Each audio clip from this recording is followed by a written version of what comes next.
There are questions that should never be spoken out loud. Questions whose answers remain buried under decades of silence, hidden behind locked doors and letters long since burned to ash. Questions that, once uttered, unravel entire lives the way a single tug can pull apart rotting cloth. In the spring of 1847, a young enslaved woman named Dinara asked such a question. She asked it only once, her voice barely rising above a breath, as she stood in the doorway of the plantation house kitchen. The man she addressed, the overseer, a vicious and feared figure named Horace Van, was discovered 3 days later hanging from the oak tree behind the stables, his own belt tied around his neck, his face fixed in an expression witnesses would later describe as strangely aware. But Dinara's question did not die with him. It moved through the corridors like a sickness, whispered in the tobacco rows, murmured beside cooking fires after dark. And as it spread, other secrets began to surface, secrets that had been carefully guarded for nearly 20 years. Secrets tied to the master's family, to the bloodlines of the plantation itself, and to a truth so deeply disturbing that it would ultimately destroy everyone who came into contact with it. This is a story of Thornhill Plantation in Lodenburg County, Virginia, where a single question about resemblance became a death sentence, and where the answer exposed a horror far beyond anything anyone could have imagined. Before we continue with the story of Thornhill Plantation and the question that destroyed it, I need you to do something. If this introduction has already sent a chill through you, hit that subscribe button now and turn on notifications, because stories like this, buried deep within America's darkest history, are what we uncover here every week. And I want to know, where are you listening from? Drop your state or city in the comments below. Now, let's uncover what Dinara saw that spring morning and why her question could never be answered safely. Thornhill Plantation stretched across nearly 800 acres of Virginia's rolling Piedmont hills. Its main house was a 3-story Georgian structure, its white columns gleaming in the afternoon sun. The estate sat on land that had once served as hunting grounds for the Saponi people before they were forced westward by colonial expansion.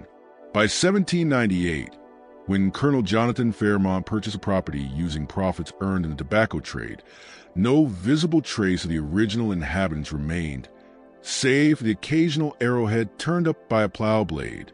By the time our story begins, the plantation had belonged to the Fairmont family for almost 50 years. Colonel Jonathan had commissioned the main house in 1802, bringing craftsmen from Richmond to erect a residence meant to announce the family status to anyone who passed.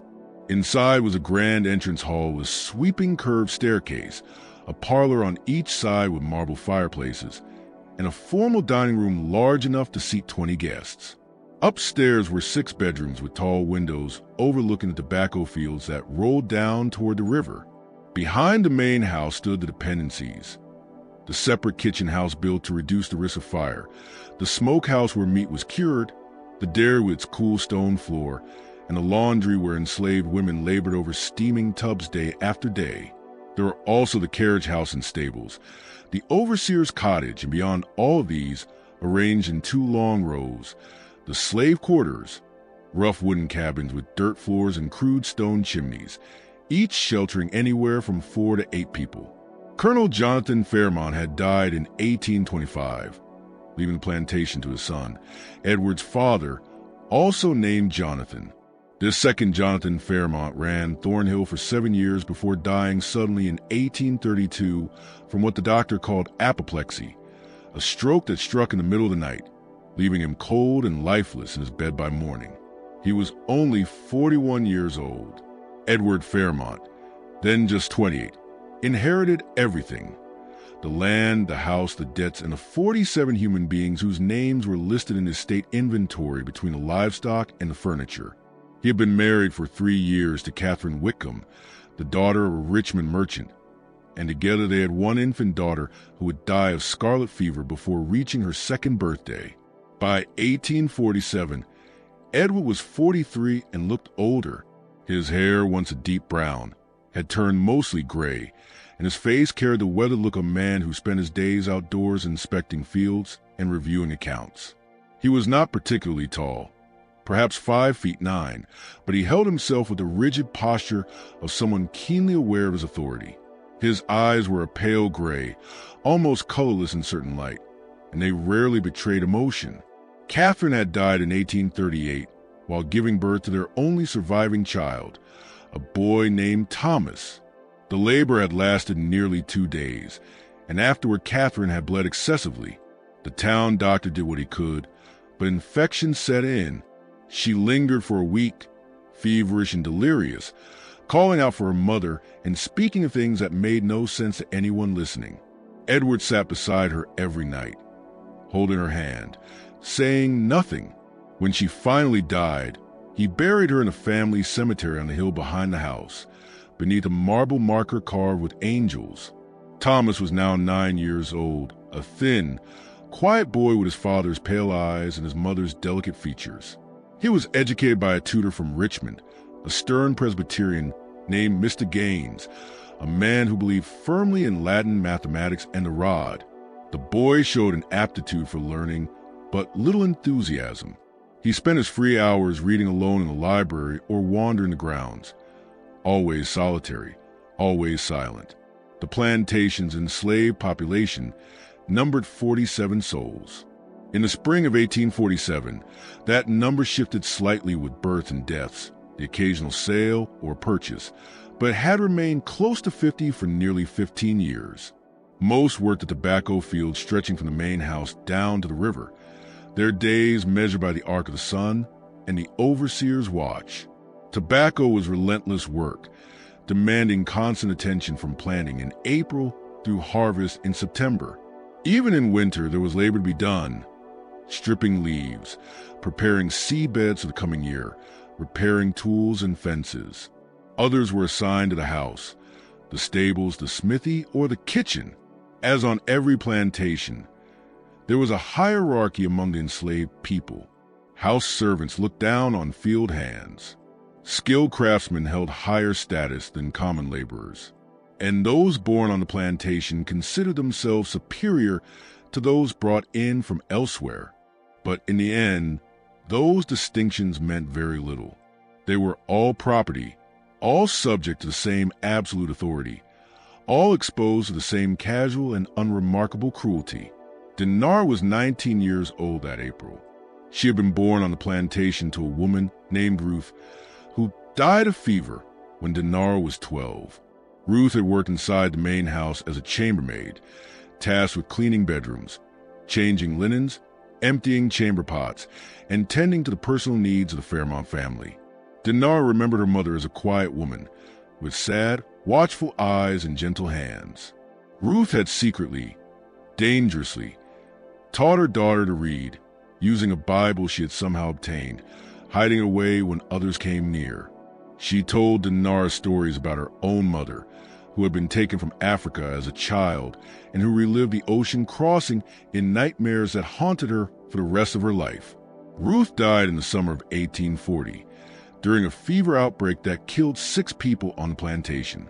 Dinara, only 12 at the time, nursed her mother through those final days, pressing cool cloths to her burning forehead, giving her sips of water, listening as her words slipped in and out of sense. In those last hours, Ruth said things that confused the child Dinara, apologies, warnings, names that meant nothing then. At one point, she gripped Dinara's hand with surprising strength and whispered, "Don't let them make you like me. Don't let them take what they took from me." Dinara hadn't understood those words at the time. She did now. After Ruth's death, Dinara was moved to the kitchen house to work under Bess, an older woman who had cooked for the Fairmonts for nearly 30 years. Bess was perhaps 60 years old, though like most enslaved people, she did not know her exact age. Her hair was gray and always wrapped in a cloth, and her hands were scarred from decades of burns and cuts. She became the closest thing Dinara had to a mother after Ruth died, teaching her how to cook, how to keep the kitchen running smoothly, and how to navigate the dangerous terrain of serving white people who could punish you for any imagined offense. Dinara was quick with her hands, quiet in her manner, and possessed an unusually sharp eye for detail, a trait that would become both a gift and a curse. She noticed things, The way Edward Fairmont's jaw tightened when he was angry. The way Mr. Gaines's gaze lingered too long on younger, enslaved women. The way Horace Van took a visible pleasure in fear. She noticed patterns, connections, resemblances. She had a brother named Samuel, 2 years younger, who worked in the stables. Samuel had been born in the summer of 1830, and from early childhood his appearance had set him apart. While most of the enslaved people at Thornhill had the deep brown skin common to their West African ancestry, Samuel's complexion was noticeably lighter, what people at the time sometimes called bright or more crudely, yellow. His features were different as well, a narrow nose, thinner lips, and the same pale gray eyes that marked the Fairmont bloodline. Such things were not unusual on southern plantations. Everyone understood what they meant, even if no one spoke of openly. Mixed-race children were living evidence of the violence and exploitation at the core of the system, and their existence was managed through silence and deliberate blindness. Masters did not acknowledge their enslaved children. White wives pretended not to see. Enslaved people learned to hold their tongues, because speaking the truth could mean being sold away, or worse. But Samuel's resemblance to the Fairmont family went beyond skin tone. As he grew from boy to young man, the similarities became impossible to ignore. He had Edward's build, tall and lean, with broad shoulders and long limbs. He tilted his head when listening in the same way Edward did, as if weighing words from several angles. He shared Edward's long fingers, his straight-back posture, his habit of rubbing his jaw when deep in thought. By 1847, at 17 years old, Samuel looked like he could have been Edward's son, which of course he was. Everyone at Thornhill knew it. The enslaved people had known since Samuel was a child. They had seen Ruth's shame and her silence. They understood what it meant. They knew she had been young and attractive when the old master, Edward's father, had taken notice of her. They knew she had no choice, that no was not a word enslaved women were allowed to use with white men. They knew Samuel was a result, and that Ruth carried that truth inside her until it broke her. Even the white men, the overseer, the tutor, the merchants who passed through, must have noticed. How could they not? Samuel's resemblance to the Fairmont family was written into his face, his body, his mannerisms. But knowing and saying were two very different things. The system depended on that silence. As long as no one spoke the truth aloud, the lie could hold. Edward could remain the master. Samuel could remain property. The foundational falsehood of the plantation could persist. The lie that blood did not matter, that family did not matter, that a man could legally own his own brother, and that this was normal, acceptable, unquestioned. That lie endured until Dinara asked a question. The morning of April 23rd, 1847 began like any other. Dinara rose before dawn in the small cabin she shared with 3 other women. Mary, who worked in a laundry, Patience, who labored in the fields, and old Aunt Sarah, who was no longer fit for heavy work and spent her days mending clothes and watching small children while their mothers were away. The cabin was perhaps 12 feet square, with a dirt floor and a single window covered with oiled paper. Inside were 2 narrow beds, rough wooden frames strung with rope and topped with straw mattresses, and a fireplace where they cooked when they had the time and the means. Dinara dressed in the darkness, pulling on the same rough homespun cotton dress she wore every day, dye brown and patched in a dozen places. She wrapped her hair in a cloth, slid her feet into worn shoes, and stepped out into the pre-dawn air, heading toward the kitchen house. The path from the quarters was well worn, a narrow track pressed into the grass by thousands of passing feet over the years. The air was cool and damp, carrying the smell of earth and new growth. Spring had arrived early that year, and the trees were already full with leaves, their dark branches etched against the brightening sky. Birds were beginning to sing, mockingbirds and cardinals, joined by the harsh calls of crows. When Dinara reached the kitchen, Bess was already there. When Dinara arrived, as she always was, the older woman seemed to need less sleep as she aged, rising earlier and earlier, as if she were trying to stretch out the number of days she had left.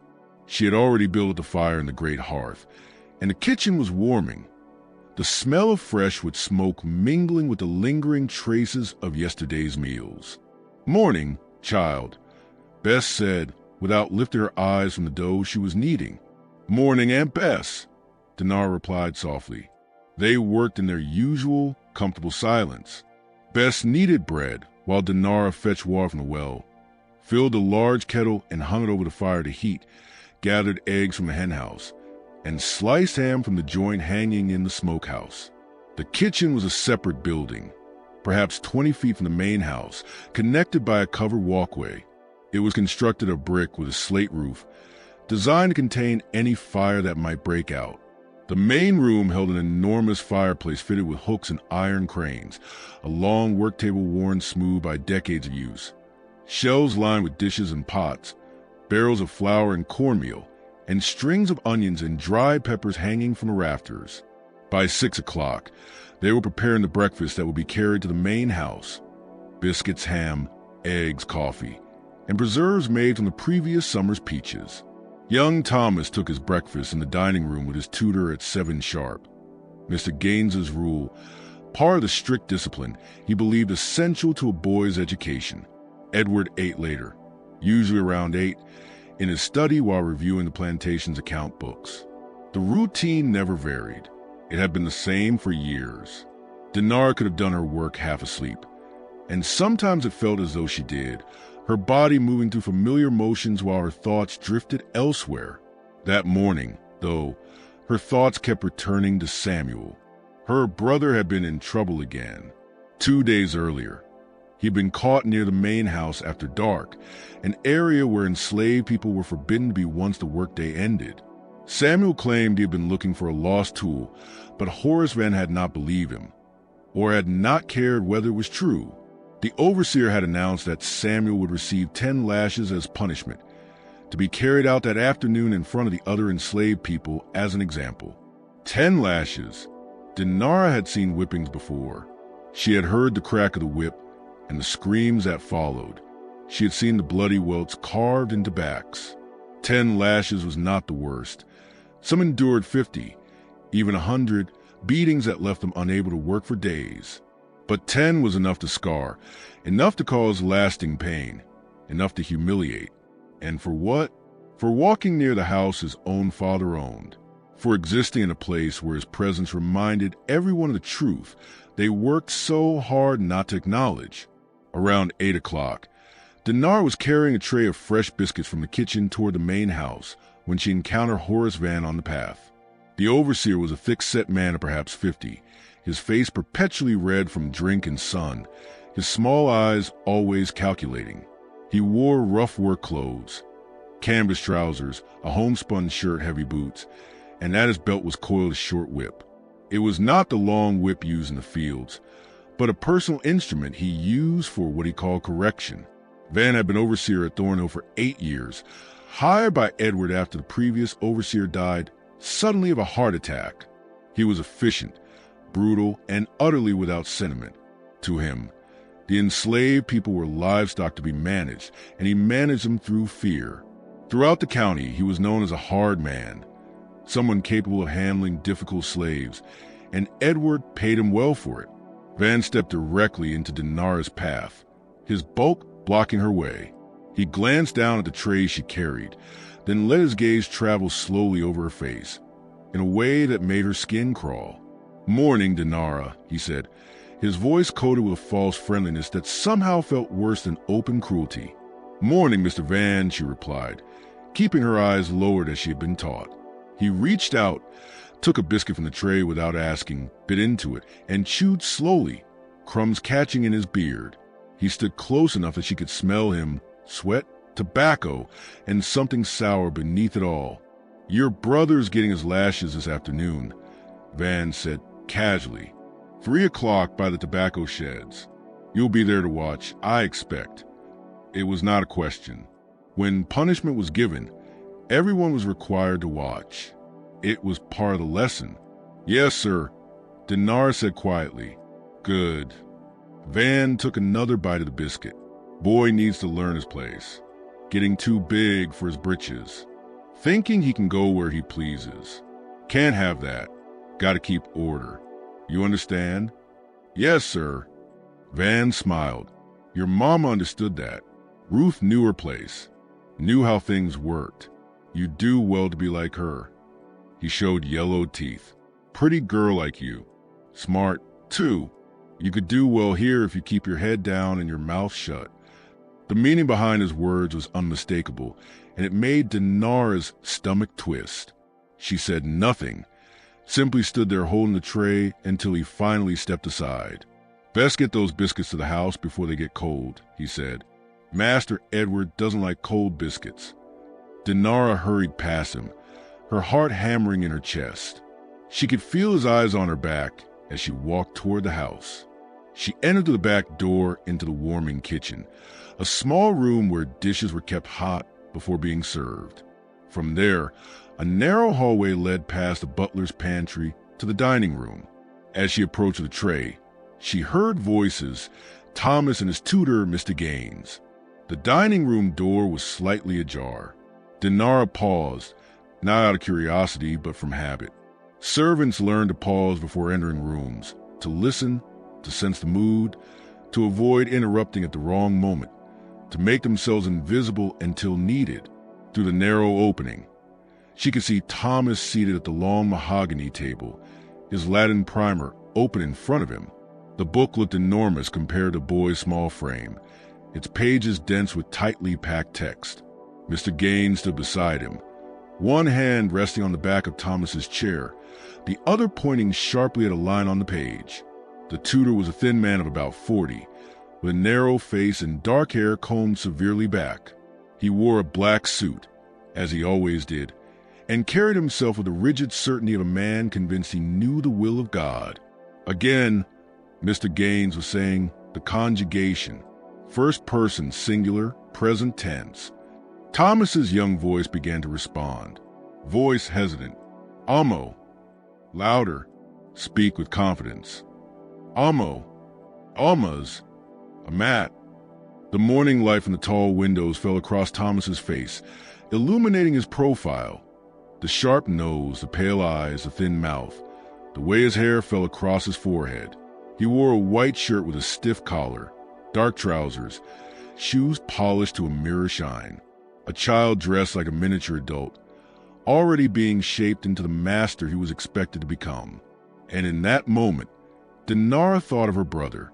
She thought of Samuel, who at that very moment was likely mucking out stalls in the stable, his hands rough and calloused, his clothes stained with sweat and manure. Samuel, who would be whipped that afternoon for the crime of walking too close to the house his own father owned. Samuel, who had the same pale gray eyes as the boy seated at the table, the same sharp nose, the same slight tilt of the head when listening. The resemblance was striking. It always had been. But somehow, in that instant, with the morning light falling just so across Thomas's face, it became undeniable.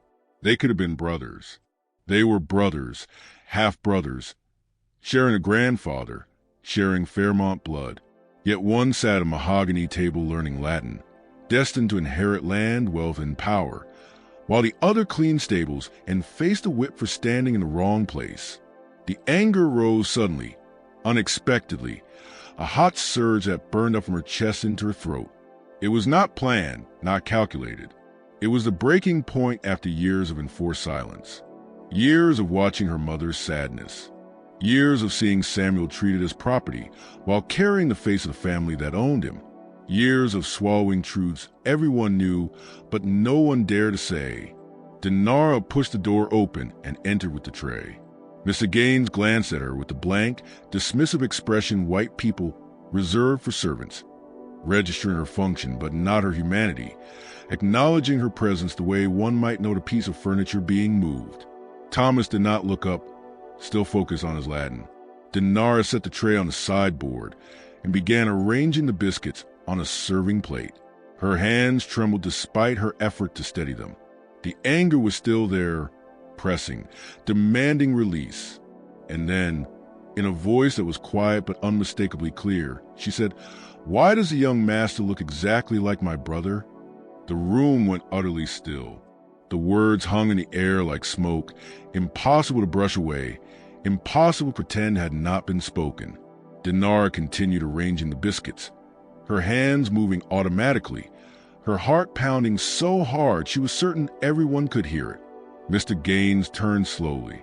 The color drained from his face, his eyes widening with shock and something close to fear. He opened his mouth, closed it, then opened it again. "What did you say?" His voice was low, tight, dangerous. Dinara did not repeat herself. She did not need to. The question had been heard.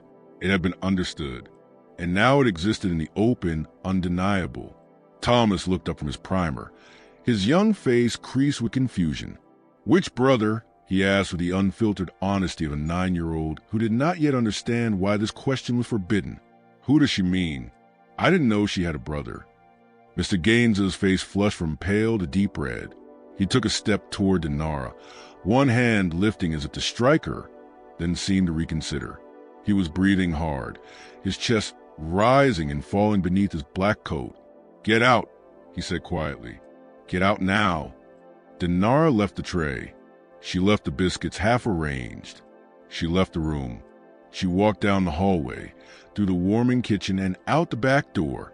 Her legs felt disconnected from her body, as though she were watching herself from far away. She crossed the yard and went into the kitchen house, closing the door behind her.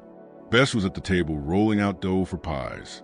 One look at Dinara's face made her set down the rolling pin. "Child," she said softly, "what did you do?" Dinara could not answer. She sat down on the kitchen's back step in the doorway and waited for what she knew was coming. Her hands were still shaking. She clasped them together in her lap and stared at them. The brown skin, the calloused palms, hands that looked just like her mother's. What had she done? She had spoken the truth. That was all. She had asked a simple question, pointed out a simple fact. Why does the young master look exactly like my brother? But even as she sat there, she knew there was nothing simple about it. She had broken the most fundamental rule. She had named what must never be named. She had torn away the veil of silence that allowed the entire system to function, and now she would pay for it. Bess came and sat beside her on the step. The older woman said nothing, simply sat there, her presence a quiet comfort. They waited together, listening to the plantation come fully awake, voices calling out, tools clanging, the distant lowing of cattle. After perhaps 20 minutes, they heard heavy footsteps approaching, boots striking the path. Dinara knew who it was before she looked up. Horace Van appeared in the doorway, his face redder than usual, his small eyes bright with something that might have been anger or might have been anticipation. He was breathing hard, as if he had been running. "You," he said, pointing at Dinara. "Come with me, now." Bess rose quickly. "Mr. Van, sir, she didn't mean nothing. She's just a foolish girl who don't know when to keep quiet. I said, come with me." Van's hand moved to the whip at his belt, his fingers stroking the coiled leather. Dinara stood. Her legs were steady now, her thoughts clear. Whatever was coming would come. There was no point in resisting, no point in running. She had nowhere to go. She followed Van out of the kitchen, leaving Bess standing in the doorway, her face drawn with fear. They did not walk toward the whipping post by the tobacco sheds, as Dinara had expected, but toward the main house. Van led her around the front, an entrance enslaved people never used, and up the steps to the wide porch supported by white columns. The front door was massive, dark wood fitted with polished brass. Van opened it without knocking and shoved Dinara inside. The entrance hall was dim and cool after the bright morning sun. Dinara had been in this space only a handful of times in her life. This space before, of course, but always as a servant, always unseen, always moving quickly through on her way to complete some task. Now, being marched through it by the overseer, she felt exposed, out of place, like an object set where it did not belong. The entrance hall was grand. A black and white checkered marble floor, a sweeping staircase with an ornate banister, a crystal chandelier suspended from the high ceiling. Portraits of Fairmont ancestors lined the walls, their painted eyes seeming to follow her. To the left lay the parlor, to the right the library, and straight ahead, beyond the staircase, the door to Edward Fairmont's study. Van brought her to that door and knocked sharply. Enter. The study was large, its walls lined with books, dominated by a massive dark wood desk. Edward sat behind it, his hands folded on the leather blotter, his expression unreadable. Mr. Gaines stood to one side, his face still pale, his hands clasped tightly in front of him. The room smelled of leather, tobacco, and old paper. Van shoved Dinara forward into the center of the room, positioning her before the desk like a prisoner awaiting judgment. "This is the one, sir," Van said, "the one who spoke out of turn this morning." Edward studied Dinara for a long moment. His pale gray eyes, Samuel's eyes, revealed nothing. His face remained calm, almost blank, but there was tension in the set of his jaw, in the stiffness of his shoulders, that hinted at carefully contained rage. "Repeat what you said," Edward commanded. His voice was quiet, even, but it carried unquestioned authority. Dinara's mouth was dry. She tried to speak and couldn't. Her tongue felt thick, useless. "Repeat it," Edward said again. His tone did not change, but something cold moved beneath it, like ice beneath still water. "I asked." Dinara's voice emerged as a whisper. She swallowed and forced herself to continue. "I asked why the young master looks like my brother." The silence that followed was complete. Even Van seemed to stop breathing. The clock on the mantel ticked loudly, each second stretching unbearably long. Finally, Edward spoke. "Which brother?" "Samuel, sir." "Samuel, who works in the stables?" Edward's expression did not shift, but something flickered in his eyes. Recognition, perhaps, or weary acceptance. He turned his gaze to Mr. Gaines. "You heard this?" "I did, sir. In front of young Master Thomas." The boy asked questions, wanted to know who she meant, said he didn't know she had a brother. Edward nodded slowly, his eyes returning to Dinara, steady and cold. "And what did you hope to accomplish with this question?" he asked. "What did you think would happen?" Dinara did not answer. She didn't know how to. She had not thought about outcomes or punishments. She had simply spoken. "Do you understand what you've done?" Edward continued. "Do you understand that you've disrupted the order of this household? That you planted ideas in my son's mind, ideas he is too young to comprehend? That you violated every rule of proper conduct?" Still, Dinara said nothing. What could she say? That the question had burned inside her for years? That she was tired of the lie? That she wanted someone, anyone, to acknowledge the truth? Edward rose from behind his desk and walked around it toward her. He was not a tall man, but standing this close, he seemed to loom over her. She saw the fine lines around his eyes, the gray threaded through his hair, the tight, controlled line of his mouth. "Your mother knew her place," he said quietly. "Ruth understood how things worked. She never caused trouble, never spoke out of turn. She accepted her lot and lived accordingly." He paused. "You would do well to follow her example." At the mention of her mother, something broke loose inside Dinara. "My mother died sad and silent," she said, her voice stronger now. "She carried secrets that ate her from the inside. Is that what you want? More silence? More secrets?" Edward's hand moved so quickly she never saw it coming. The slap struck her across the face, snapping her head to the side, making her ears ring. She tasted blood where her teeth cut the inside of her cheek. "You will not speak to me in that tone," Edward said, his voice still low, still controlled. "You will not question me. You are property. You exist at my sufferance. Do you understand?" Dinara said nothing, standing there with her hand pressed to her burning cheek. Edward turned to Van. "Take her to the root cellar. Lock her in. I'll decide her punishment later." As Van seized Dinara's arm and dragged her toward the door, Edward added, "And bring Samuel to me." The root cellar was accessed through a heavy wooden door set at an angle into the ground behind the kitchen house. Van hauled it open, revealing stone steps descending into darkness. He shoved Dinara toward the opening. "Down," he said. Dinara moved carefully down the steps, her eyes slowly adjusting to the gloom. The cellar was perhaps 10 feet square, with a low ceiling supported by wooden beams. The walls were cool, damp stone. The floor was packed earth. Shelves lined the walls, stacked with barrels of apples and potatoes, crocks of preserved vegetables, and bunches of dried herbs hanging from hooks. The air smelled of soiled vegetables and something faintly decayed. Van followed her down, lantern in hand.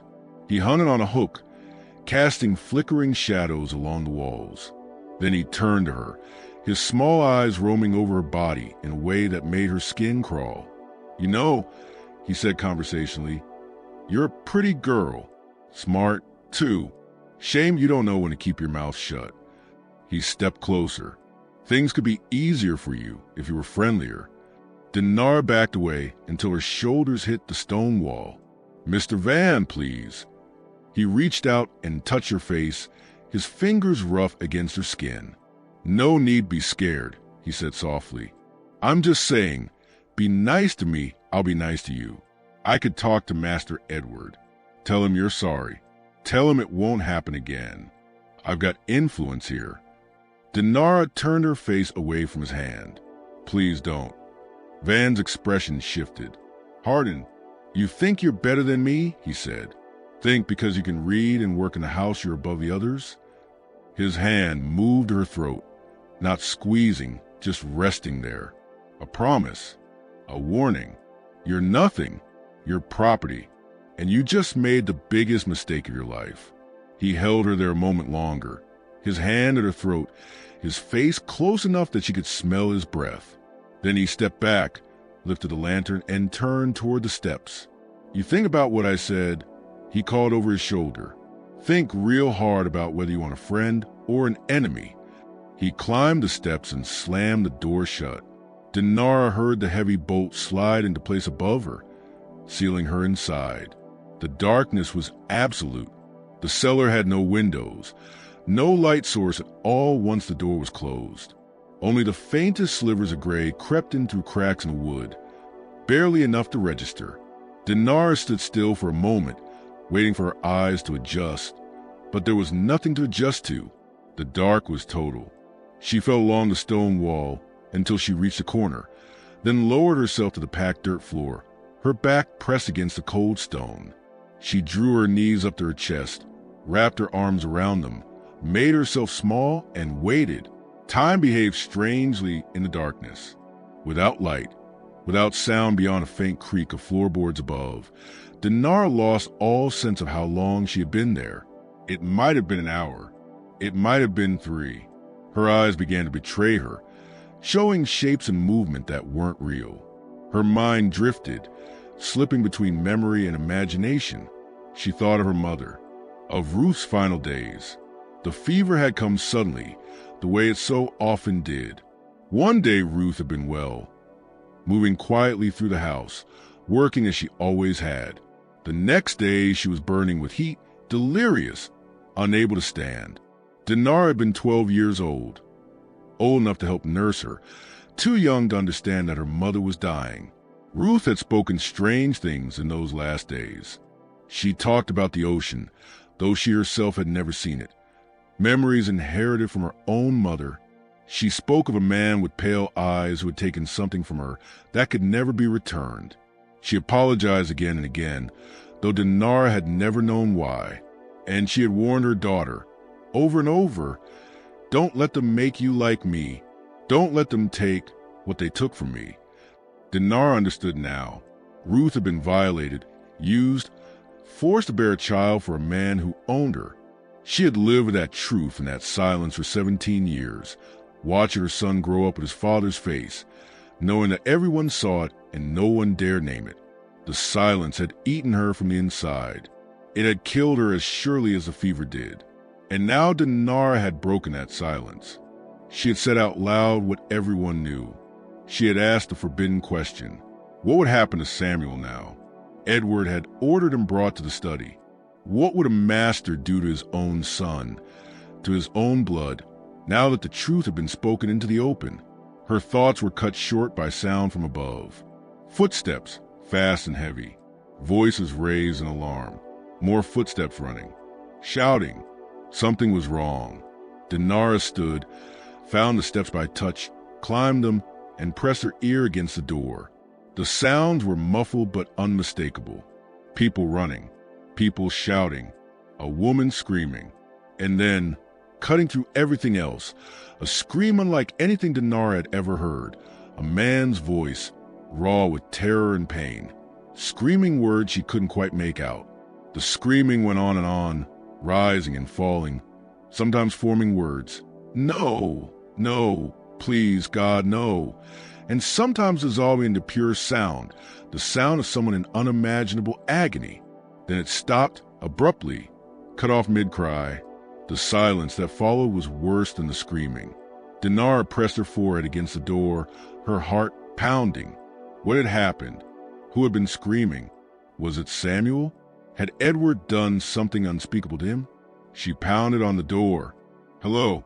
Someone, please. What's happening? No answer came.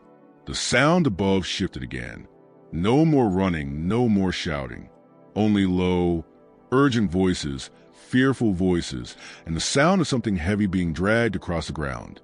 She pounded again, harder. Please, let me out. What's happening? Still no response. At last she gave up, returned to her corner, and sat down again, wrapping her arms tightly around herself.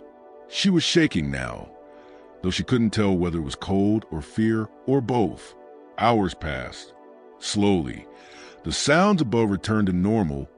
Footsteps, voices, the familiar rhythms of the plantation continuing as if nothing had happened. But no one came for her. No one brought food. No one brought water. No one checked on her. The darkness pressed on all sides.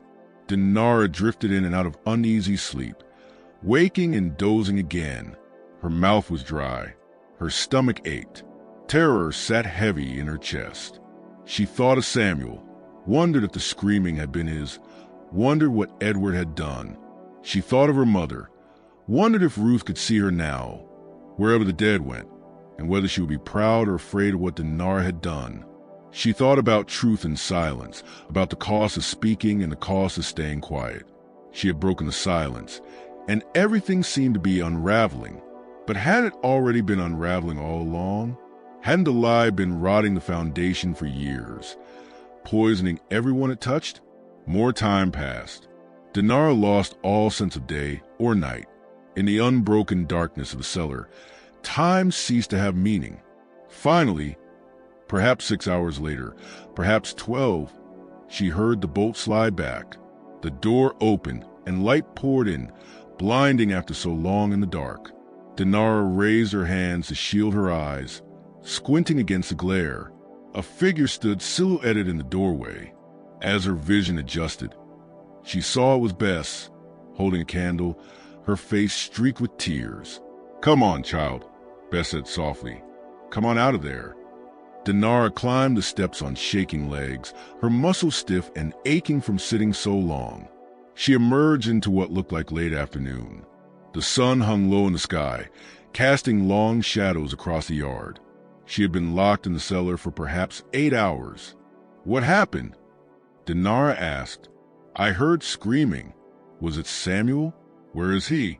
Bess shook her head, fresh tears spilling down her cheeks. "Samuel's gone, child," she said. "They took him away this afternoon. Sold him to A. Trader heading south. He's gone."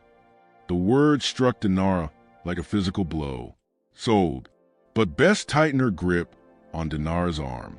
"Hush now, that ain't the worst of it," she said. "Mr. Van is dead." Dinara stared at her, unable to make sense of the words. "What?"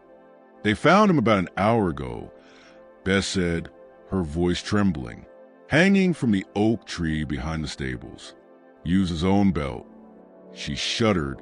His face, Lord have mercy, his face.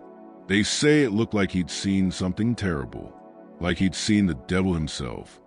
The death of Horace Van sent shockwaves through Thornhill Plantation. Enslaved people gathered in small, anxious clusters, whispering and speculating. Fear thickened their voices. The white workers, the handful of hired men who handled specialized tasks, kept to themselves, their faces pale, their movements cautious. And Edward Fairmont locked himself away in what remained of his study, seeing no one, speaking to no one. The body had been discovered by Jacob, the elderly man who tended the horses. He had gone to the stables around 4 in the afternoon to begin the evening feeding, and had found Van hanging from a massive oak tree that stood behind the building. The overseer's belt was wrapped tight around his neck, the other end tied to a low branch. His feet hovered perhaps 6 inches above the ground. His face was purple and swollen, his eyes bulging. But it was the expression on that face that had sent Jacob running, screaming for help. Despite the distortions of strangulation, Van's face showed not pain or despair, but something else entirely. His mouth was open as if frozen mid-scream, his eyes wide with what looked like recognition, as though in his final moments he had seen something, understood something, that filled him with such horror that death had seemed preferable to living with that knowledge. The county sheriff, a heavy-set man named Dawes, was summoned from town. He examined the body, the tree, the belt. He questioned everyone who might have seen or heard anything unusual. His conclusion was simple. Suicide. Van had climbed the tree, tied his belt to a branch, and jumped. Such things happened.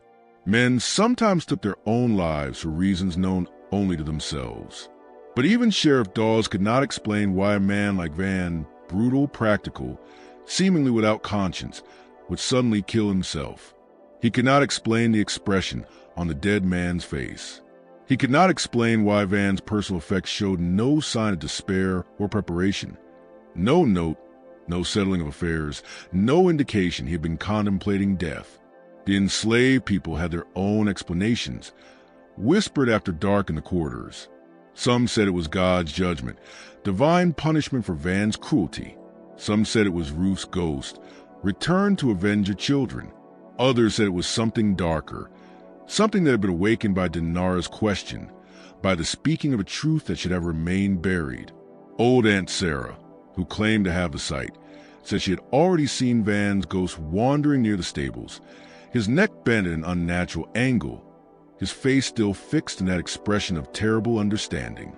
Others claimed they heard sounds at night, footsteps where no one walked, whispers on the wind, the faint creak of rope against wood. Edward Fairmont ordered Van buried quickly in the far corner of the plantation's small cemetery, well away from the family plots. The funeral was perfunctory, a few words spoken by a traveling preacher. No mourners except those required to attend. The grave was filled, a simple wooden cross placed at the head, and everyone tried to believe that life would return to normal. But life at Thornhill never did. Within a week, Edward hired a new overseer, a younger man named Porter, perhaps 35 years old, who came with strong recommendations from a plantation in Chesterfield County. Porter was less openly brutal than Van had been, but no less effective. He believed in discipline through fear, in absolute control, in showing no weakness. He lasted exactly 9 days. On his 9th night at Thornhill, Porter made his evening rounds, checking that all the enslaved people were in their quarters, that no one was where they shouldn't be. He carried a lantern and a pistol and walked with the confidence of a man who believed himself untouchable.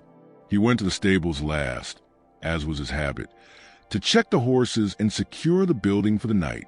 Jacob, who slept in a small room attached to the stables, heard him enter, heard his footsteps on the wooden floor, heard him speaking softly to the horses. Then Jacob heard something else.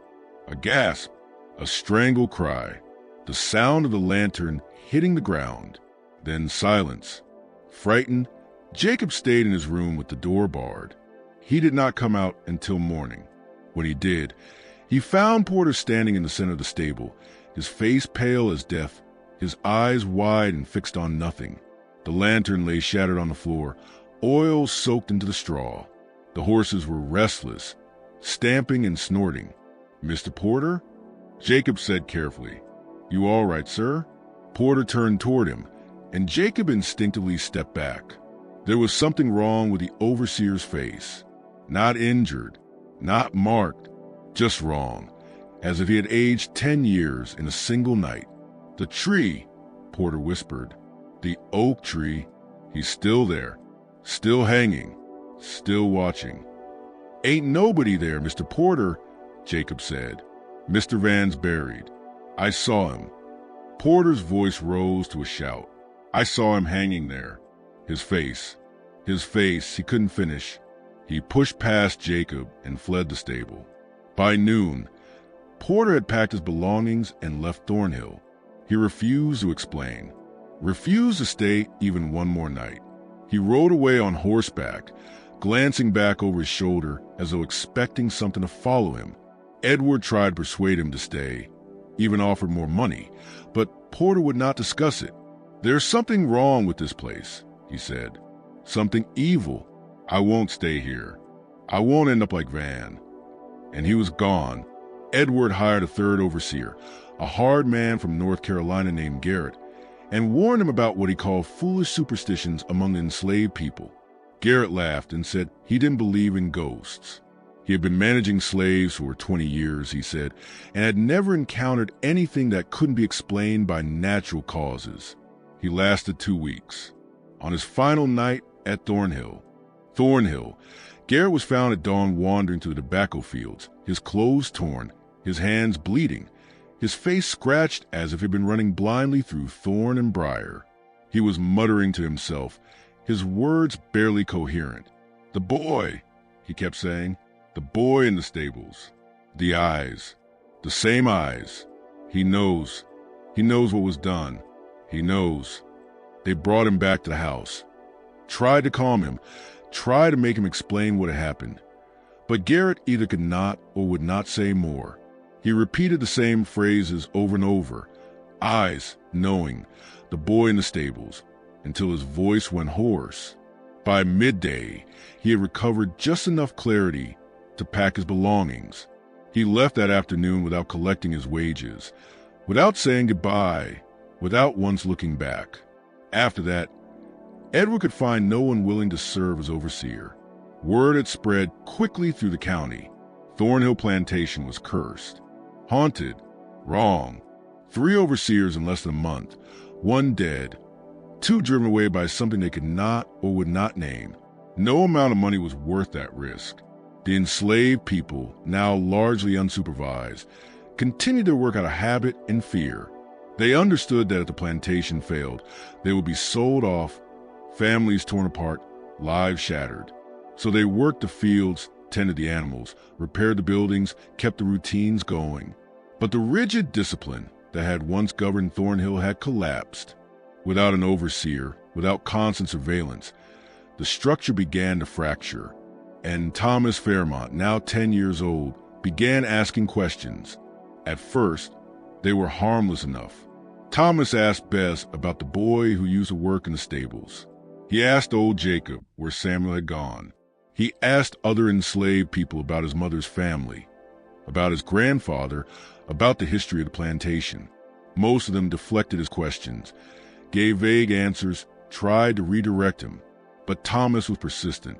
He had inherited his father's intelligence and his father's stubbornness. And Dinara's question had planted something in his mind that would not stop growing. He began coming to the kitchen often, always when Bess was elsewhere, always looking for Dinara. At first she tried to avoid him, frightened of what might happen if she were caught speaking too freely with the master's son. But Thomas was insistent, and over time, carefully and cautiously, she began to tell him things.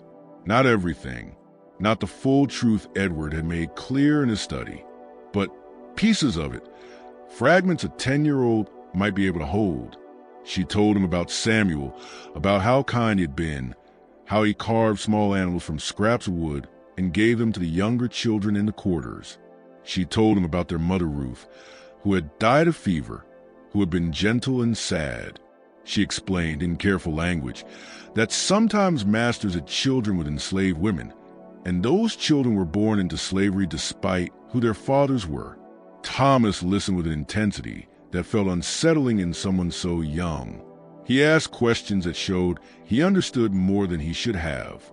But if a master has a child with an enslaved woman, he asked once, isn't that child his son or daughter? Doesn't that make them family? By blood. Yes, Dinara said carefully, but not by law.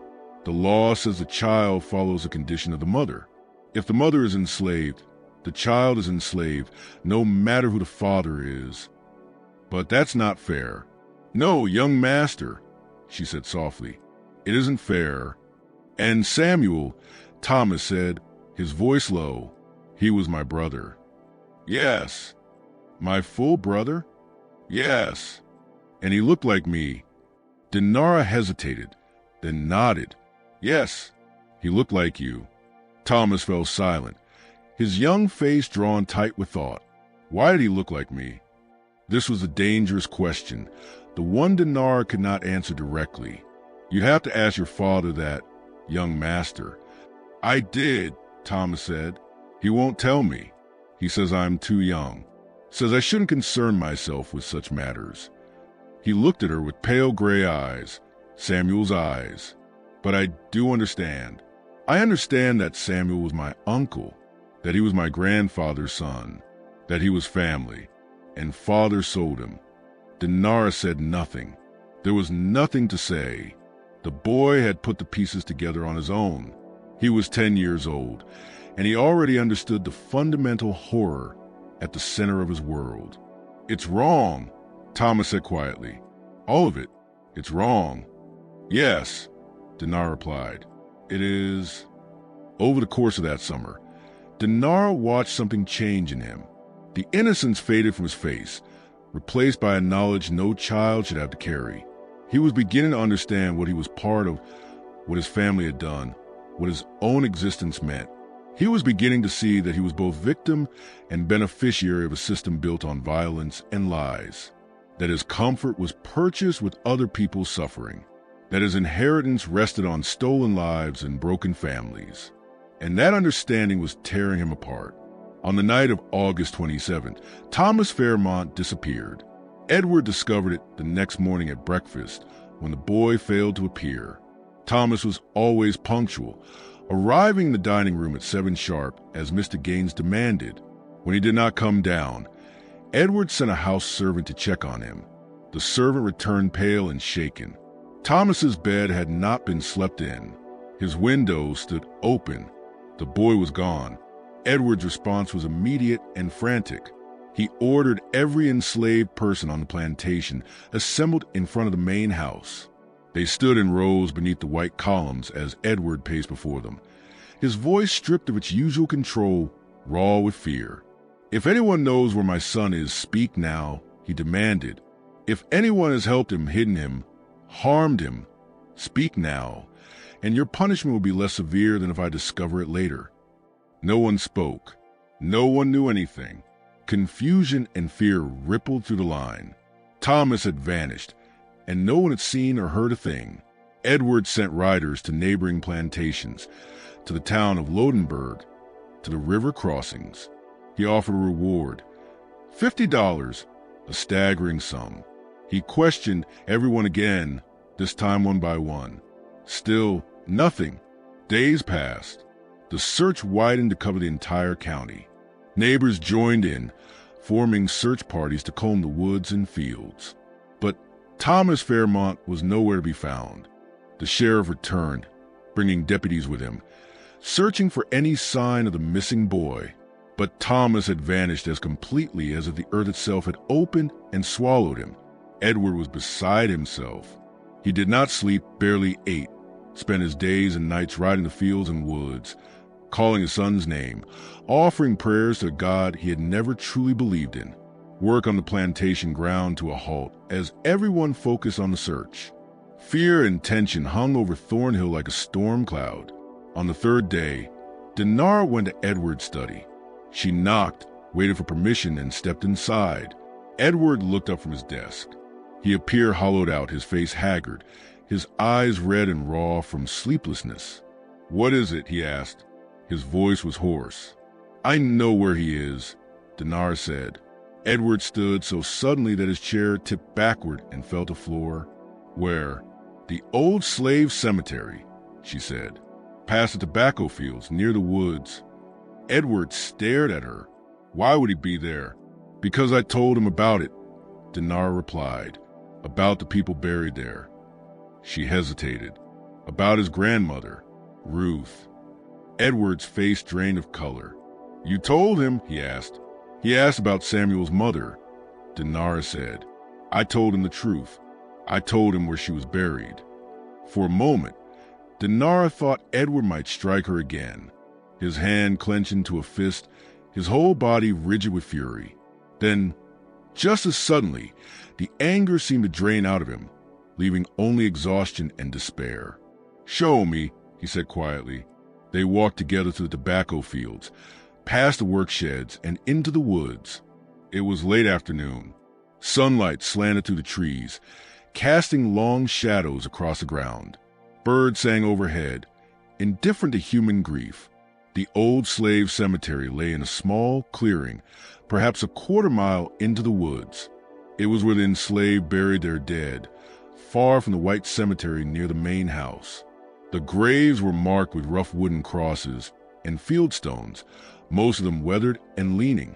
Names were remembered only by the living, passed down in whispered stories, because enslaved people were not permitted headstones with inscriptions.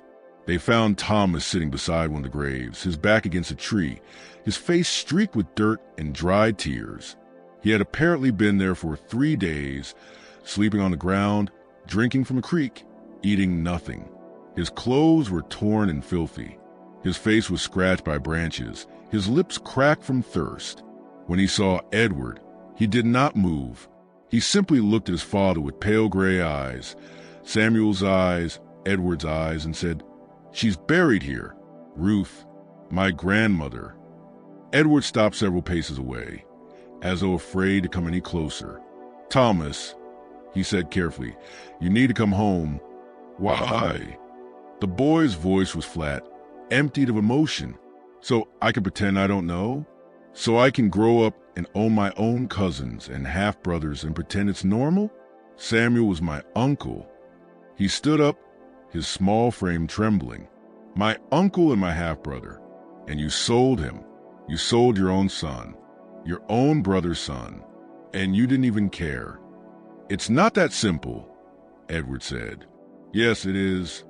Thomas's voice rose, echoing through the trees. It's exactly that simple. You did it. Grandfather did it. And now I'm supposed to do it too, aren't I? That's what you're teaching me. That's what all of this is for. So I can grow up and do the same things. Own people, sell people, pretend they're not human. Edward took a step forward. You don't understand, he said. You're too young to understand how the world works. I understand that it's wrong, Thomas shouted. Tears streamed down his face now, his words breaking apart. I understand that we're monsters, that our whole family is built on being monsters, that everything we have, everything we are, is built on hurting people and pretending it's normal. Edward reached for him, but Thomas jerked away. Don't touch me. You're not my father. You're just a man who owns people, who owns his own children, who sold his own brother. Then the boy turned and ran, not toward the house, but deeper into the woods. Edward called after him, his voice breaking, but Thomas did not stop. He did not look back. He disappeared between the trees, leaving Edward standing alone among the graves. Dinara, who had witnessed everything from a few steps back, spoke quietly. Let him go. He'll come back when he's ready. Edward turned on her, his face twisted with rage and grief. This is your fault, he said. You did this. You destroyed my son with your questions and your truths. No, Dinara said, interrupting him, her voice steady. You destroyed him. You and your father, and all the men like you. You built a world on lies and violence. Now your son can see it for what it is. I didn't do that. I just made him see what was already there. Edward raised his hand as if to strike her, then let it fall. He suddenly looked old, defeated, broken.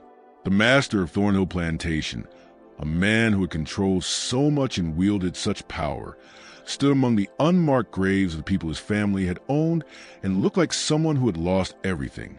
"Get back to the house," he said quietly. Dinara turned and walked away, leaving Edward standing alone in the clearing, calling his son's name into the indifferent woods.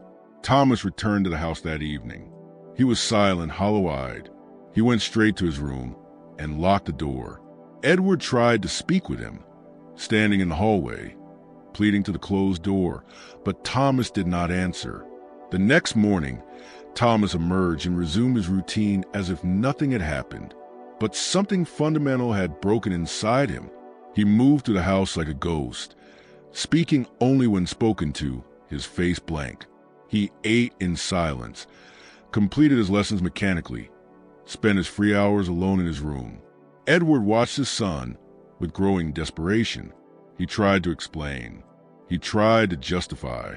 He spoke of economics, of how society was structured, of how slavery was legal and accepted and had existed for thousands of years.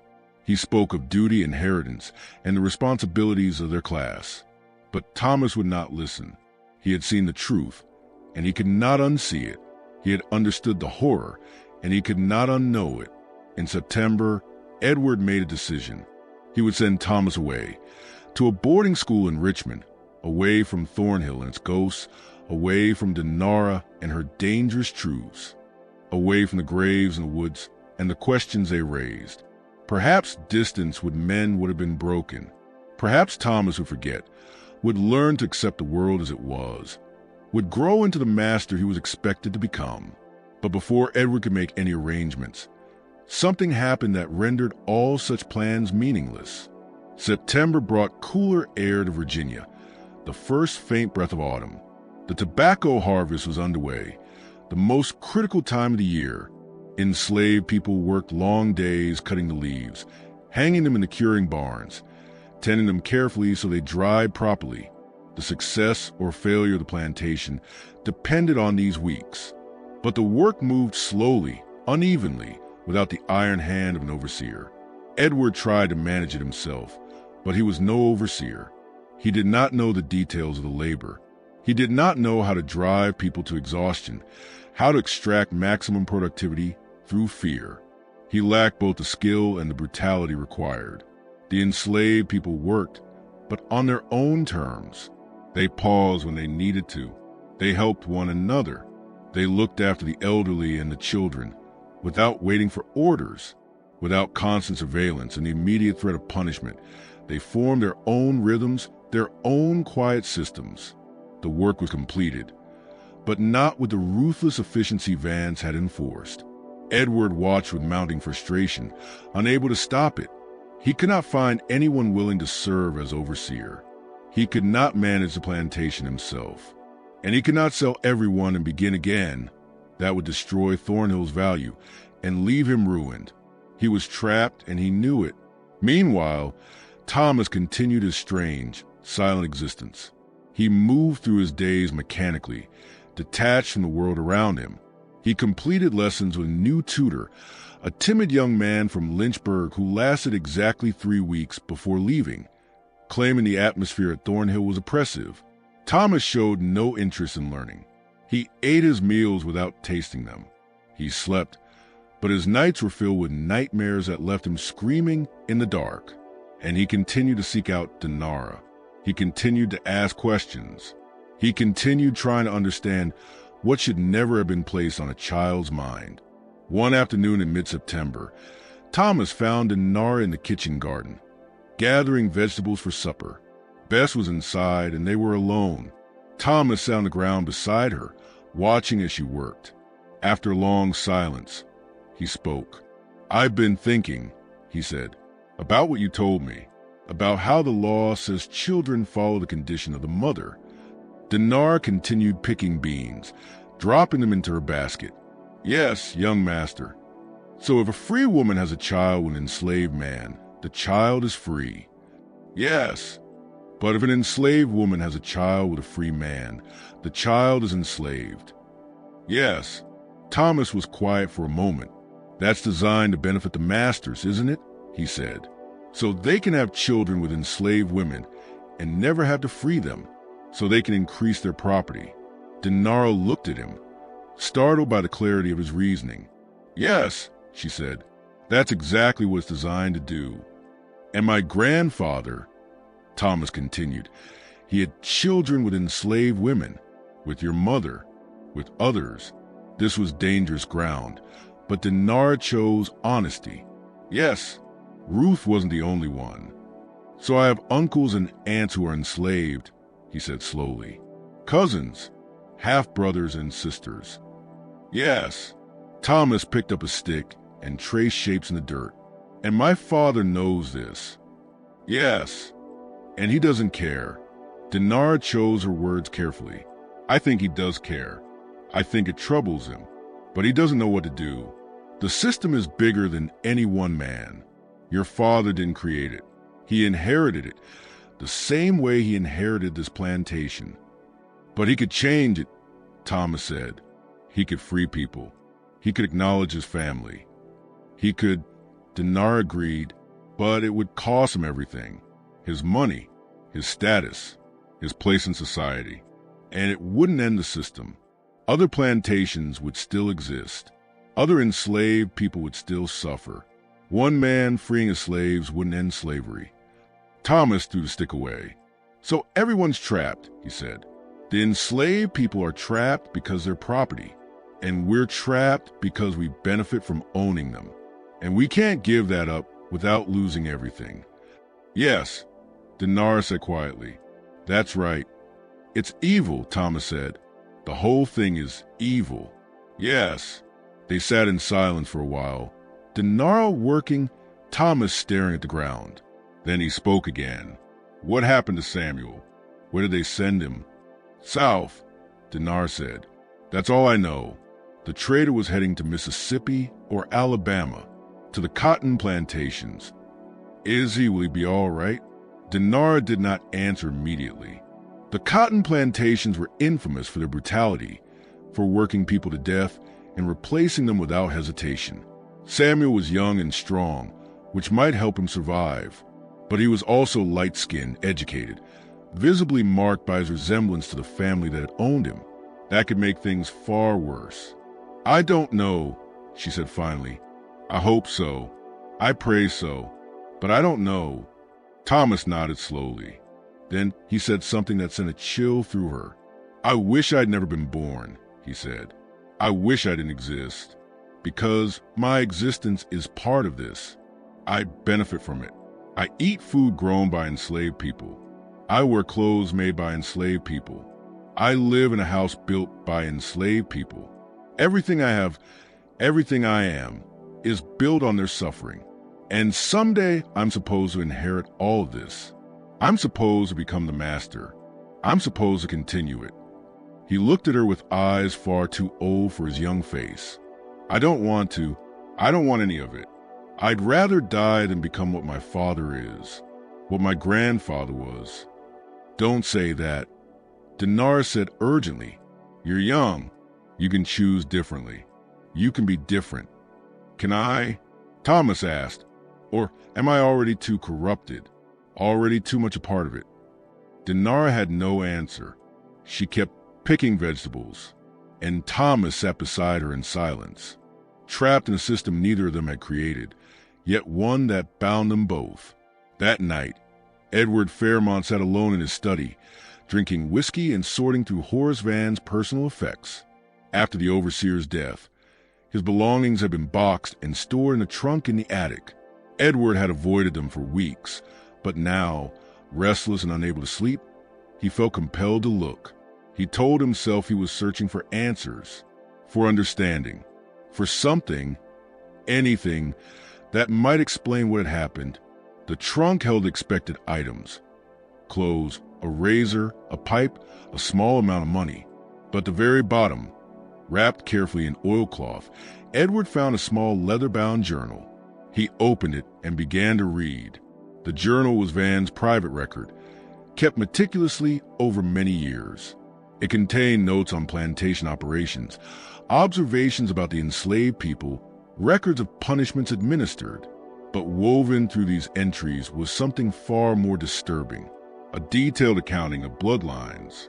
Van had tracked which enslaved children had been fathered by which white men. He had noted physical resemblances, recorded births, traced family connections, and he had paid particular attention to the children of the old master, Edward's father. As Edward read, a picture emerged that made his blood run cold. Samuel was not the only child his father had sired with enslaved women. There had been others, many others. Over the course of 3 decades, the old master had fathered at least a dozen children with enslaved women on the plantation. Some had died young, some had been sold away, but several were still at Thornhill, working the fields, living in the quarters, carrying Fairmont blood in their veins. Edward recognized names. Peter, who worked in the smithy, his half-brother. Mary, who labored in the laundry, his half-sister. Jacob, the elderly man who tended the horses, also his half-brother, older than Edward himself. Thornhill was filled with Edward's siblings, his father's children, all enslaved, all legally property. The Fairmont bloodline was tangled beyond comprehension, white and black interwoven, family and property impossible to separate. Then Edward reached the entry that explained everything. The final entry, dated 3 days before Van's death, written in the overseer's careful, precise hand, discovered today the full extent of the old master's activities. Samuel is not simply the master's son. He is also the master's grandson. Ruth, Samuel's mother, was herself the old master's daughter by a woman named Celia. This means Samuel is the product of incest. The old master lay with his own daughter. The boy carries double Fairmont blood, both son and grandson to the same man. This explains his strong resemblance to the family. This explains why the master has always been uncomfortable around him. This explains everything. But it also means young Thomas and Samuel are not merely uncle and nephew. They are also second cousins. The bloodlines are so tangled, I can barely trace them. How many others are there? How many children born of these unholy unions? How deep does this corruption go? I have served this family for 8 years. I have done terrible things in their service. I did them believing in the order of things, believing in the rightness of the system. Now I see there is no order, no rightness, only corruption and lies. Generation after generation, blood mixing with blood until no one knows who they are or where they came from. God forgive me. God forgive us all. That was the final entry. 3 days later, Horace Van had hanged himself from the oak tree. Edward sat frozen in his study, the journal open on the desk before him, feeling the world tilt and warp around him. His father had not only fathered children with enslaved women, he had fathered children with his own enslaved daughter. He had committed incest. He had created generations so entangled they defied comprehension. Samuel was both Edward's half-brother and his nephew. Ruth had been both Edward's half-sister and Samuel's mother. The family tree was not a tree at all, but a twisted vine looping back on itself, creating connections that should never exist. And Edward himself, what was he? The son of man who had committed unspeakable acts, the brother of people he owned, the uncle of his own brother, the master of his own family. He thought of Thomas, his son, already beginning to grasp these truths. He thought of Dinara, who had asked a single question that unraveled everything. He thought of the enslaved people at Thornhill, so many of them carrying Fairmont blood, all of them trapped inside this web of corruption. The system had once seemed orderly, rational, justified, but beneath the surface it was chaos. Horror, an abomination that poisoned everyone it touched. Edward closed the journal and sat in the darkness, drinking whiskey, trying to understand how his world had become this. If you're still watching, you're witnessing one of the darkest revelations in American plantation history. The truth of Thornhill is more disturbing than anyone could have imagined. A web of incest, corruption, and blood so tangled it defies comprehension. Hit the like button if this story has you on edge, and leave a comment telling me what you think will happen next, because we're only halfway through this nightmare, and the worst is still come. The discovery of Van's journal changed everything for Edward Fairmont. He spent the following days locked in his study, poring over plantation records, trying to trace the bloodlines, trying to understand the full scope of his father's actions. The more he uncovered, the worse it became. His father had not been discreet. He had not limited himself to a handful of women. Over 30 years, he had systematically violated dozens of enslaved women, fathering children with many of them. Some of those women had been very young, 14, 15 years old when he first took them. Some were daughters of women he had already violated, creating generation after generation of entangled bloodlines. The present enslaved population of Thornhill reflected that history. Nearly a third of them carried Fairmont blood. They were Edward's siblings, his nieces and nephews, his cousins. They were family and they were property, and there was no way to separate those two facts. Edward tried to imagine freeing them, acknowledging them, making things right. But how? Kitchen Yard with the other enslaved people felt her heart seize. She knew with terrible, absolute certainty where Thomas was. Without thinking, she ran toward the burning house. Hands grabbed at her arms, voices shouted for her to stop, but she tore free and plunged to the front door into the inferno. The heat was unbearable. Smoke clawed at her throat, stole the air from her lungs. The entrance hall was a wall of fire, the grand staircase burning like a giant torch, flames racing up the banister and licking at the ceiling. Dinar could barely see, could barely breathe, but she knew the layout of the house. She had walked those halls 100 times. She moved by memory and desperation, stumbling forward toward the study. The study door stood open. Inside, the room was engulfed, flames rolling across the walls and ceiling. And there, in the center of it all, she saw him. Thomas stood motionless, holding something in his hands. Vance's journal. The leather cover was already burning, the pages curling and blackening, edges crumbling into glowing ash. Thomas stared at it as if transfixed, watching names, dates, and unspeakable truths dissolve into fire. Dinar screamed his name, but he didn't seem to hear her. He was locked in place, mesmerized by the destruction of the evidence. Dinar lunged forward, grabbed him, and dragged him toward the door. Thomas didn't resist. He didn't help. He went limp like a rag doll in her arms. The journal slipped from his hands and vanished instantly into the flames. They staggered into the hallway, then to the front door, then out onto the porch. Hands seized them, pulled them down the steps, away from the burning house. Dinar collapsed onto grass, coughing violently, her lungs burning, her hands blistered and raw from the heat. Beside her, Thomas lay flat on his back, staring up at the sky, his face empty. "It's gone hookup," he whispered. "All of it. All the names. All the proof.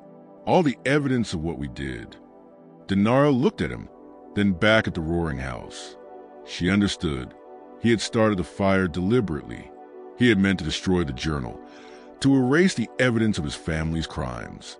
But fire does not choose. It devours everything.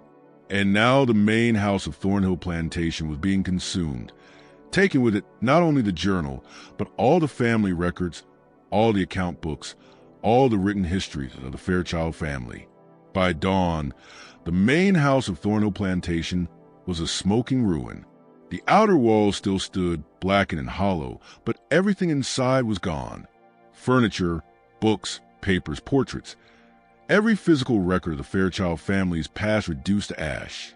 Edward Fairchild sat on the ground near the ruins, wrapped in a blanket, staring at nothing. He had lost everything. His home, his records, his account books, his father's papers. The plantation itself could still function. The fields and outbuildings remained, but its heart was gone.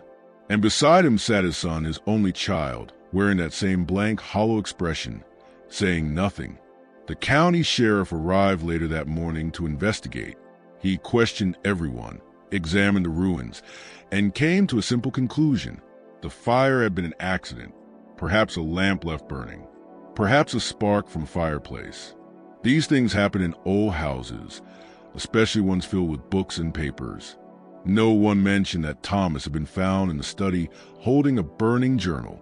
No one mentioned that the fire had begun in the one room that held evidence of the family's darkest secrets. No one mentioned that the boy had spoken repeatedly about destroying the past, about erasing the horror. The enslaved people knew, of course. They always knew, but they said nothing. What would be the point? The truth had been burned away, and with it any proof of their tangled bloodlines and stolen heritage. Dinara, her hands wrapped in bandages, watched as the sheriff rode away. She had saved Thomas's life. She had pulled him from the flames. But she could not save him from what he had learned or from what he had become. The boy who had asked questions, who wanted to understand, who had been sickened by his family's sins. That boy was gone. In his place was someone hollow, someone who had chosen to destroy the truth rather than live with it. In the days after the fire, Thornhill Plantation existed in a strange limbo. The main house stood as a blackened shell, uninhabitable. Edward moved into one of the overseer's cottages, the one Porter had briefly occupied, and tried to decide what to do next. He could rebuild, but it would take years and money he no longer had. He could sell the plantation, but who would buy a cursed place with a burned house and a reputation for madness? He could attempt to continue as before, but without records, without proper housing, without the structure that had once held everything together. He did nothing. Grief, exhaustion, and the weight of knowledge paralyzed him. Thomas remained in his hollow state. He spoke only when spoken to. He ate when food was placed before him. He moved through the days like a ghost. Edward tried to reach him, tried to speak, to explain, to justify, but the boy was unreachable. Whatever had broken during those days in the woods, whatever had shattered when he learned the full truth about his family, could not be repaired. The enslaved people continued their work, but Thornhill was no longer the same. Without an overseer, without constant surveillance, without the immediate threat of punishment, they had formed their own rhythms. They worked, but they also rested. They helped one another. They cared for the children, the sick, the elderly. In the absence of brutal control, something resembling community had taken root, but they all knew it could not last. Eventually, Edward would hire a new overseer, or sell them all, or something would change. The reprieve would end. The cruelty would return. That was the nature of the system. Dinara spent her days in the kitchen with Bess, trying to understand everything that had happened. She had asked one question. That question had destroyed an overseer, driven away two more, uncovered horrors buried for generations, and ultimately burned the main house to the ground. She had set in motion a chain of events that consumed everything it touched. Had she been right to ask it? She did not know. The truth had been revealed, but at a terrible cost. Samuel was gone, sold south to a fate she could not imagine. Thomas was broken, his childhood destroyed by knowledge no child should ever have to bear. Edward was ruined, spiritually if not yet materially. And Thornhill Plantation stood half alive, rotting from the inside, a monument to secrets that could no longer be contained. Ruined, his world collapsed around him.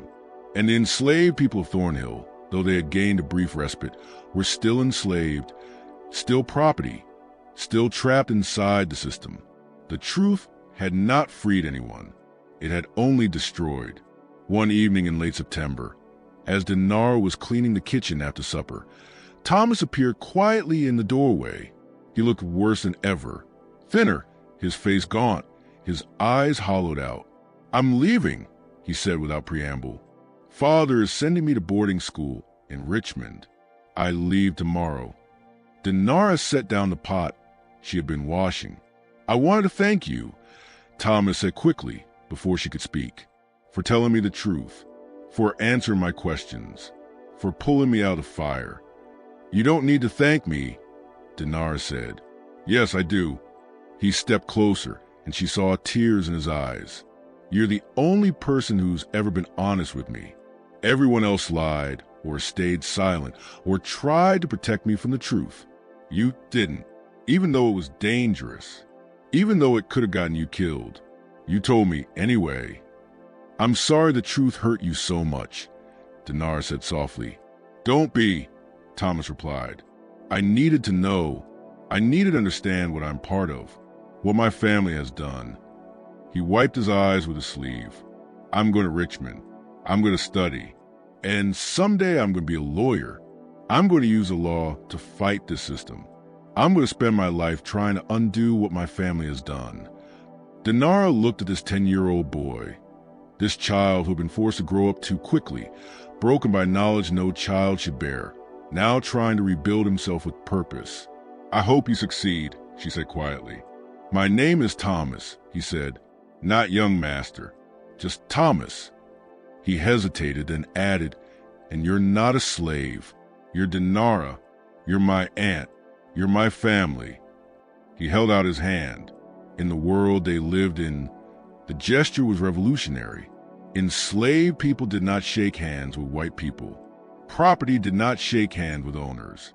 But Thomas stood there, offering his hand, acknowledging their bond, naming her as family. Slowly, Dinara reached out and took his hand. They shook, formally, solemnly, sealing something neither of them could fully name. Goodbye, Dinara, Thomas said. Goodbye, Thomas. He turned and walked away. Dinara never saw him again. The next morning, Thomas Fairchild left Thornhill Plantation for Richmond.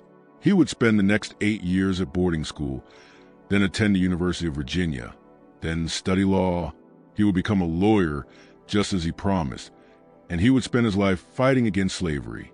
When the Civil War came, he would refuse to fight for the Confederacy. He would be ostracized by neighbors, threatened by former friends, but he would not waver. After the war, he would work with the Freedmen's Bureau, helping formerly enslaved people navigate freedom and fight for their rights in court. He would never marry. He would never have children. The Fairchild line would end with him, and he would consider that a blessing. He would never return to Thornhill. He would die in Richmond in 1891 at the age of 53 and be buried in a public cemetery far from his family's graves. But all of that lay in the future. On that September morning in 1847, he was simply a 10-year-old boy leaving the only home he had ever known, carrying knowledge no child should have to carry, determined to spend his life making amends for sins he had inherited but never committed. Edward Fairchild never recovered from the fire. He tried to continue running the plantation, but his spirit was gone.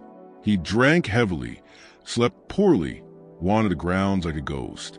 The enslaved people, seeing his weakness, worked less and less. The tobacco crop that year was poor, and Thornhill lost money. In 1848, Edward hired a new overseer, a man named Collins from Georgia. Collins was efficient and brutal. He restored order through fear and violence. The brief reprieve the enslaved people had known came to an end. Whippings resumed. Punishments increased. Brutality returned. Edward took no satisfaction in it. He had seen behind the curtain. He understood the horror at the heart of the system, and he could not unknow it. He continued as master only because he saw no alternative. In 1852, Edward Fairchild died of fever. He was 48 years old. He was buried beside his wife in the family cemetery, beneath a simple stone bearing only his name and dates.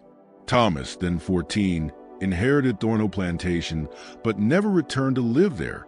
He hired a manager to run it and remained in Richmond. Thornhill continued to operate. Tobacco continued to be grown. People continued to be enslaved. When the war came, Thomas sold the plantation for whatever he could get. Dinara remained at Thornhill until the war. She worked in the kitchen, lived in the quarters, and carried her knowledge like a weight. She had asked a question that destroyed everything, and she lived with the consequences. She watched overseers come and go. She watched brutality continue. She watched children born into slavery, families torn apart, bodies lowered into unmarked graves in the woods. And she remembered. She remembered Samuel, sold south to the cotton fields. She remembered Ruth, her mother, violated by her own father. She remembered Thomas, broken by the truth. She remembered Edward, destroyed by knowledge he could not survive. She remembered a question she had asked: "Why does young master look exactly like my brother?" It had been a simple question, pointing to a simple truth. But that truth had been too dangerous to speak, too explosive to contain. It destroyed an overseer, drove away two more, shattered a child, ruined a master, and burned a house to the ground. And yet, Dinara did not regret asking it, because the truth mattered, because silence protected no one, because the lie at the heart of the system was so monstrous that it had to be exposed, no matter the cost. The Civil War came to Virginia in 1861, and with it came the beginning of the end for Thornhill Plantation. As rumors of freedom spread, enslaved people began to flee. Some went north, following the whispered paths of the Underground Railroad. Others made their way to Union lines, seeking protection. Some simply vanished into the woods, never to be seen again. By 1863, Thornhill's enslaved population had dropped from 47 to fewer than 20. The tobacco fields lay fallow. Buildings slipped into disrepair. The plantation began to die, slowly and visibly. In 1865, when the war ended and the 13th Amendment was ratified, the remaining enslaved people at Thornhill were freed. They took their freedom and scattered. Some stayed in Virginia. Some headed north. Others went west, hoping to build new lives. Dina was 37 years old when freedom finally came. She remained in Londonderry County, working as a cook and laundress, saving her wages and building a life piece by piece. She married a man named Joseph, a formerly enslaved man from a neighboring plantation, and together they had 3 children. She lived long enough to see her children grow up free, to watch them learn to read and write, to see them create lives that would have been impossible under slavery. Dina died in 1889 at the age of 61, in a small house she owned, surrounded by grandchildren who had been born free. In her final years, she would sometimes tell the story of the question she had asked, the question that changed everything. "Why does young master look exactly like my brother?" she would say, her voice still clear despite her age. "That's all I asked, just one question, and it brought down a whole world." Her grandchildren would ask what happened to Samuel, to Thomas, to all the people in the story, and Dina would shake her head. Some lived, some died, but all of them, she said, were destroyed by the same thing. The truth they tried to hide. The truth that they were all family, all blood, all human, while some were masters and some were property. That lie poisoned everything it touched. She would look at her grandchildren, born into freedom, and say, "Don't ever be afraid to ask questions. Don't ever let anyone tell you some truths are too dangerous to speak. Because the real danger isn't the truth. It's the lie. The lie is what destroys. The lie is what kills. The truth might hurt, but it's the only thing that can heal." Thomas Fairchild died in 1891 at the age of 53. He had spent his adult life fighting the system he was born into, working for justice and equality, trying to make amends for his family's sins. He died alone in his Richmond apartment, his body discovered by a neighbor 3 days later. His will left his modest estate to organizations dedicated to racial justice and education. He left nothing to any relatives. He acknowledged none. He requested to be buried in a public cemetery rather than the Fairchild family plot, and his wish was honored. On his tombstone, he asked for a single, simple inscription. He tried to do better. The ruins of the Fairchild house stood for decades after the fire, a blackened shell slowly reclaimed by the Virginia woods. Local children dared one another to explore it, to walk through empty rooms where ghosts were said to linger. They told stories about the overseer who hanged himself, about the boy who burned down his own house, about the enslaved girl who asked a question that destroyed everything. In 1923, the last standing walls finally collapsed during a storm. The land was cleared, and a new house was built on the site by people who knew nothing of the Fairchild family or their secrets. The new owners, a middle-class family from Richmond, lived there peacefully for many years, untroubled by curses or ghosts. But the old slave cemetery still exists, hidden in the woods beyond where the tobacco fields once stretched. The wooden crosses have long since rotted away. The names are forgotten, but the stones remain, marking graves that hold people whose names were never written down, whose lives were never recorded, whose truths were too dangerous to speak.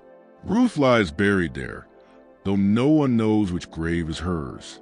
Her story, violated by her own father, forced to bear his child, dying young and sorrowful, survives only in the oral memory of her descendants, passed quietly from generation to generation. Samuel's grave lies somewhere in Mississippi or Alabama, unmarked and unknown.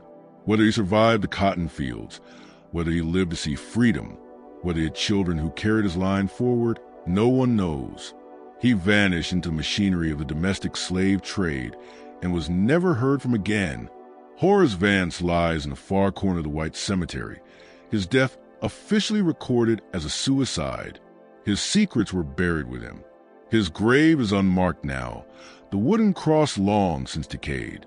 No one remembers him except as a footnote in the story of Thornhill Plantation. And somewhere beneath the ashen soil of Thornhill Plantation, where Edward Fairchild's study once stood, lie the burned remnants of a leather journal filled with names, dates, and terrible truths. Truths that a 10-year-old boy decided the world was better off not knowing. Whether he was right or wrong, no one can say. The evidence is gone. Only the stories remain. In the decades after the Civil War, as the South struggled through Reconstruction and its aftermath, the story of Thornhill Plantation became local legend. People told it in different ways, emphasized different details, drew different conclusions, but the heart of the story never changed. A young enslaved woman asked a question about resemblance, and that question destroyed everything. Some said it was a warning about the danger of speaking truth to power. Some said it exposed the corruption at the heart of slavery. Others said it showed the price of silence and the cost of revelation. But for the descendants of the enslaved people of Thornhill, for Dina's grandchildren and great-grandchildren, for the families who carried Fairchild blood in their veins, whether they knew it or not, the story meant something else entirely. It was a story about the power of truth, about the necessity of asking questions, even dangerous ones, about the courage required to speak what everyone knows but no one will say, because the alternative, silence, lies, pretending, was what created the horror in the first place. The entire system of slavery depended on silence. It required everyone to agree not to acknowledge the obvious, not to name what was plainly happening, not to say out loud that masters were raping enslaved women and then enslaving their own children. Dinara's question shattered that silence. And yes, it destroyed things, but the things it destroyed were built on lies and deserved to be torn down. The pretense, the careful fiction, the false order that allowed the system to survive. All of it needed to collapse. The truth was painful. The truth was destructive. But the truth was also necessary. Today, if you visit Lunenburg County, Virginia, you can still find traces of Thornhill Plantation. The land has been divided and subdivided, sold and resold many times, but a basic geography remains unchanged. The river still runs along what was once the eastern boundary. The woods where the slave cemetery lies still exist, though you would need someone who knows the area well to find them. The house that stands on the site now is modern, comfortable, unremarkable. The family who lives there knows nothing of the Fairchilds, nothing of the question that destroyed everything, nothing of the secrets or the blood or the buried truths. They know nothing of the ghosts that local legend says still wander the land. But sometimes on quiet evenings, they hear things. Footsteps where no one stands. Whispers in empty rooms. The faint creak of rope against wood, though there is no rope and no tree. They dismiss it as an old house settling, as wind in the eaves, as imagination. And maybe that's all it is. Or maybe some truths are so powerful, so fundamental, that they leave echoes long after everyone involved is dead and gone. Maybe Dinara's question still lingers, still demands an answer, still refuses to be silenced. Why does young master look exactly like my brother? It was a simple question, but contained within it was a full horror of slavery.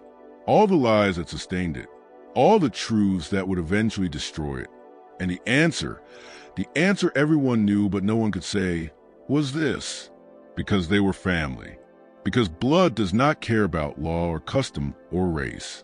Because a system that claimed some people could own other people was built on a lie so fundamental, so monstrous, that it poisoned everything it touched. That was the truth Horace Vance could not live with. That was the truth that broke Thomas Fairchild. That was the truth that destroyed Edward Fairchild and burned his house to the ground. And that was the truth Dinara carried for the rest of her life. Not with pride, exactly, but with a grim, unshakable clarity. She had spoken the truth. She had asked the question that needed to be asked. And if the truth destroyed things, then those things deserved to be destroyed. The story of Thornhill Plantation is not unique.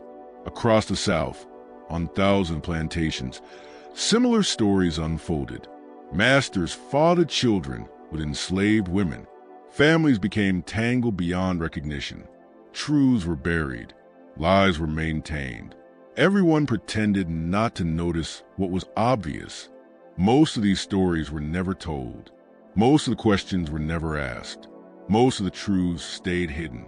But every once in a while, someone like Dinara came along. Someone exhausted by silence.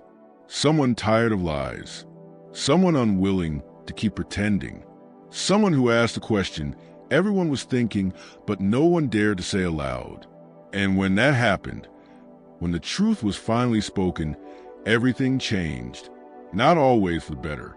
Not always in ways that could be controlled or predicted, but always permanently. Because some truths once spoken can never be taken back. Some questions once asked can never be unanswered. And some lies, no matter how carefully protected, will eventually be exposed. That is the real horror of Thornhill Plantation. Not ghosts, not curses, not supernatural vengeance, but the simple, devastating truth that the system itself was the horror, that the lie at its foundation, that some people could own other people, that blood and family mattered less than property and race, was so vile it corrupted everyone it touched. Dinara's question did not create that horror. It only revealed it, and in revealing it, she showed something even more unsettling. That some truths are so dangerous that people do anything to keep them hidden, even destroy themselves. But the truth will out, always, eventually, no matter how many people die to keep it secret, no matter how many houses burn, no matter how many lives are ruined. And perhaps that is the only comfort in this dark story, that the lies could not last forever, that the system built on them eventually collapsed, that the truth, painful, destructive, and unforgiving, ultimately prevailed. Dinara lived to see slavery end. She lived to see her children born free. She lived long enough to witness the first fragile steps of a new world, one where the old lies no longer held absolute power. It was not perfect. It was not just. It was not the world she would have chosen, but it was better than what came before. And it existed in part because she had been brave enough to ask a question. Why does young master look exactly like my brother? That question changed everything. And maybe, just maybe, that is what questions are meant to do. This is a story of Thornhill Plantation, where a simple question about resemblance became a death sentence, and where the answer revealed a horror that destroyed everyone who touched it. It is a story about truth and lies, about silence and revelation, about the cost of speaking and the cost of staying quiet. It is a reminder that the most terrifying horrors are not supernatural. They are the ones we create ourselves, the lies we build our lives upon, the truths we are too afraid to face. What do you think of this story? Do you believe Dinara was right to ask her question, even knowing the destruction it would cause? Would you have stayed silent, or would you have spoken the truth? Leave your thoughts in the comments below. If you want more dark chapters of American history like this one, subscribe, turn on notifications, and share this story with someone who appreciates the disturbing truths hidden in our past. Thank you for watching, and I'll see you in the next.